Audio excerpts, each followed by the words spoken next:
Bismillahirrahmanirrahim. I welcome you in Scope Club CSS classes initiated by Sir Shyam Jan Bhatt.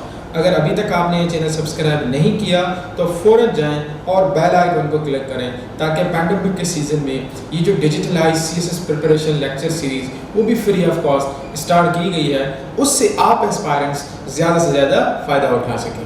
Today we are going to discuss about compulsory subject that Islamiyat. It is comprised of 100 numbers. ان میں سے 80 number کا subjective آتا ہے اور 20 number کے MCQs آتے ہیں. تو آج کا لیکچر ہمارا کنٹینٹ آف اسلام اسٹڈیز کے حوالے سے ہے. لیکچر سٹارٹ کرنے سے پہلے let me introduce my self. I am Malik Khan. I have done masters from Qaid-e-Azam University, Islamabad. Currently I am associated with Sindh government in its development sector.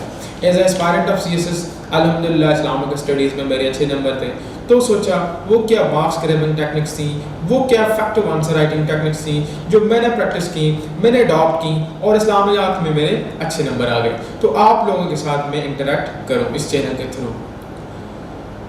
Content کو start کرنے سے پہلے چند باتیں میں بہت ہی ضروری سمجھتا ہوں. although I will be preparing a detailed lecture on these point of discussions about answer writing and paper attempting techniques, لیکن بریف میں آپ لوگوں کے ساتھ شیئر کرتا ہوں. Dear aspirants, have you ever observed that Federal Public Service Commission has been conducting this very important exam of Central Superior Services جن کو ہم حروف عام میں CSS کہتے ہیں since 1960s with limited syllabus, highly compartmentalized content with the same box, although FPSC has introduced some changes in syllabus back in 2016, but furthermore syllabus is same. مزے کی بات یہ ہے کہ questions بھی وہی آتے ہیں repeated. پھر کیا وجوہات ہیں کہ majority of students flunk in the subject of Islamic studies after English essay and composition. Examiner reports بتاتی ہیں کہ only 2% of the students perform extraordinarily, 5 to 10% of the students perform excellent, 10 to 20% of the students perform good. اس کے بعد 40 پہ بندے پاس ہو جاتے ہیں یا اس سے کم نمبر لے کے فیل ہو جاتے ہیں. ایگزامینر کے ویو پوائنٹس ہیں کہ majority of students do not comprehend question. Number 2, majority of students do not know the meaning of key terms being asked in question. Key terms سے مراد یہ ہے کہ they do not know the meaning of elucidate, they do not know the meaning of illustrate, they do not know the meaning of define, they do not know the meaning of examine, they do not know the meaning of analyze, even they do not know the meaning of comment, they do not know the meaning of discuss in detail. جب تک ان کی terms کی ان کو meaning نہیں آتی how they can be producing good answer. اس کے بعد reference code کرنا بھی کینڈیڈیٹس کو نہیں آتا. دیکھیں ہم فلاسفرز تو ہیں نہیں، ہم اتنے اسکالرز تو ہیں نہیں کہ ہم اپنا جواب دیں، ہم اپنی انالیسس دیں یا ہم اپنا اوپینین دیں. ہاں ہم اپنا اوپینین دیتے ہیں، ہم اپنا اوپینین بلڈ کرتے ہیں with support from renowned author, with support from renowned books. یہ بھی کینڈیڈیٹس نہیں کرتے. اس کے بعد پیپر اٹیمپٹنگ ٹیکنکس نہیں ہے کینڈیڈیٹس میں. پیپر اٹیمپٹنگ ٹیکنکس سے مراد کہ پیپر میں جو آنسر رائٹنگ کا ایک پورشن ہوتا ہے اس میں کنٹینٹ آتا ہے، اس میں پریزنٹیشن آتی ہے، وہ بھی میجورٹی آف اسٹوڈنٹس کو نہیں پتہ.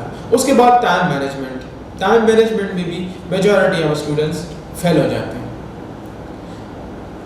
تو یہ چند باتیں تھیں. ایگزامینر کا ویو پوائنٹ کہہ لیں یا آپ ایگزامینر کے ریمارکس کہہ لیں. اس کے بعد ایگزامینر بتاتے ہیں کہ particular jargon of the topics وہ بھی مینشن نہیں ہوتا. جارگن سے مراد یہ ہے کہ پرٹیننٹ ووکیبلری، پرٹیننٹ ٹرمنالوجی، کسی بھی ٹاپک کی پرٹیننٹ ٹرمنالوجی ہوتی ہے. اگر ہم وہ ٹرمنالوجی نہیں دیں گے اس پرٹیکولر ٹاپک کی جو بیوٹی ہے وہ ختم ہو جاتی ہے، وہ بلر ہو جاتی ہے. جارگن سے مراد یہ ہے for example examiner has asked question about what is future of democracy in Pakistan, and if candidates are unable to furnish their answer with key terms like curtailment of presidential powers, withdrawal of military from political arena, passage of 18th Amendment, provincial autonomy, National Finance Commission award, constitutionalism, institutional balance, assertive judiciary, vibrant media, good governance, fundamental human rights, intra-party elections, these are key terms of democracy. This is beauty of democracy.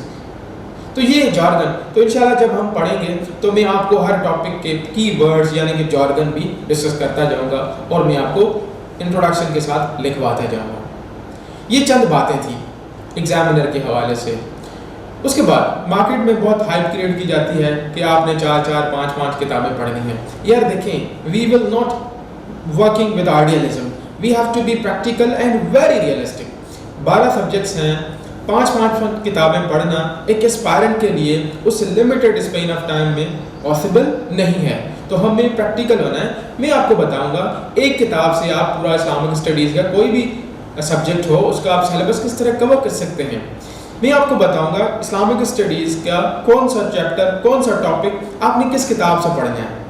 تو اس مسئلے میں بھی آپ کو نہیں رہنا ہے. اس کے بعد اگر آپ کو عربک نہیں آتا, اگر آپ کو احادیث کا عربک ورژن نہیں آتا, تو آپ انگلش ٹرانسلیشن لکھ سکتے ہیں.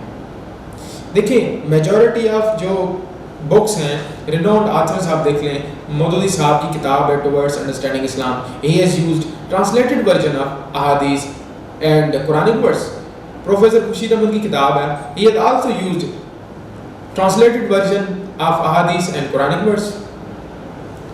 Introduction Islam professor Hamidullah کی کتاب ہے, ہی ہیز آلسو یوزڈ. تو آپ نے ٹرانسلیشن لکھ کے بھی ایگزامینر کو فیسیلیٹیٹ کرنا ہے. اس کے بعد میں آپ کو بتاؤں گا کہ اسلامک اسٹڈیز کے جو کچھ ٹاپکس ہیں ان میں آپ پکٹوریل ریپریزنٹیشن کس طرح کر سکتے ہیں.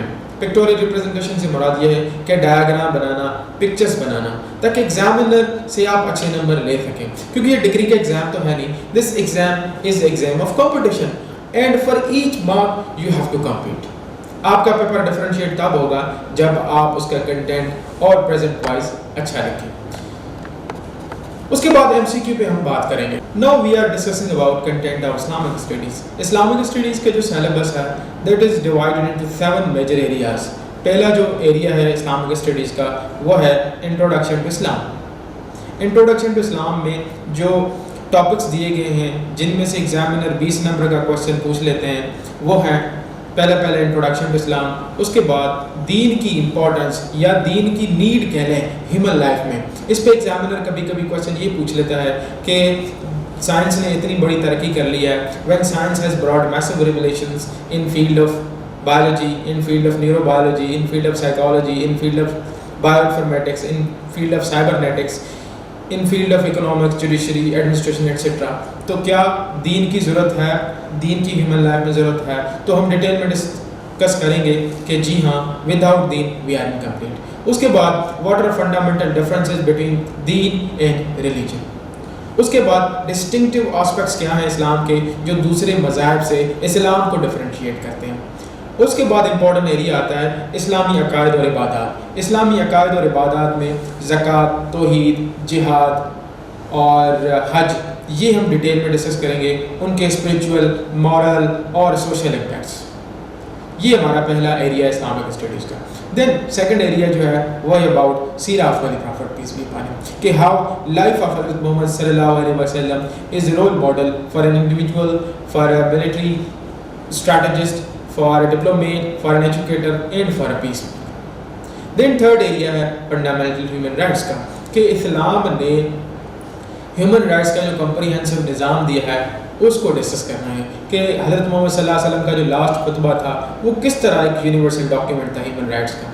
اس کے بعد women rights اسی چیپٹر میں, کہ اسلام نے women rights کو کس طرح ایلیویٹ کیا, پری اسلامک سویلائزیشن میں ویمن کو کس طرح ٹریٹ کیا جاتا تھا اور اسلام نے کیا پوزیشنز تھی ان ٹرمز آف رائٹس. اس کے بعد dignity of human, man and women, اس پہ ہم ڈسکس کریں گے.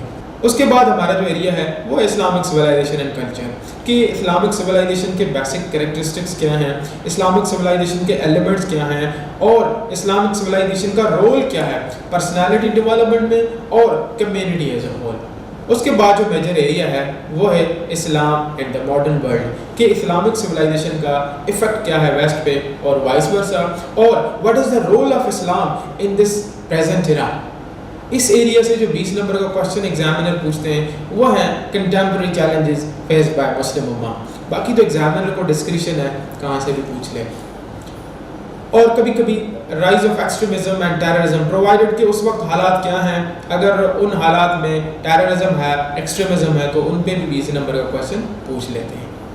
Now, important area of Islamic studies, that is public administration in Islam. You are going to be civil servant. You must study the models of administration at the time of Holy Prophet, peace be upon him, at the time of rightly guided caliphs.